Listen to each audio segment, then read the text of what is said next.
আসসালামু আলাইকুম রহমতুল্লাহ। প্রিয় দর্শক, কোরআনের পাখিদেরকে ইসলামিক জ্ঞান সম্পর্কে কিছু প্রশ্ন ধরাম, যদি সঠিক প্রশ্নের আনসার দিতে পারে তাদের জন্য পুরস্কার। তোমার নাম কি? মোহাম্মদ ইয়াসিন। মোহাম্মদ ইয়াসিন। এখান থেকে একটা লো। তোমার নাম কি? জারিফুল ইসলাম। জারিফুল ইসলাম। এখান থেকে তোমার নাম কি? মোহাম্মদ মুরাদ। মোহাম্মদ মুরাদ।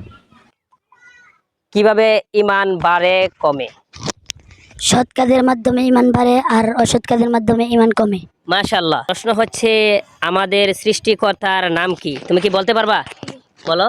আল্লাহ। মাশাআল্লাহ, সঠিক প্রশ্নের উত্তর দিতে পারছে কি? তার জন্য পুরস্কার একটি চকলেট। এই প্রশ্ন হচ্ছে যে আল্লাহর আরশ কোথায় আছে? বলো। সাত আসমানের উপরে আছে। প্রশ্নের উত্তর হয়েছে? জি। প্রশ্নের উত্তর কি হয়েছে? আমরা তাকে পুরস্কার দিতে পারি? তার জন্য পুরস্কার একটি চকলেট।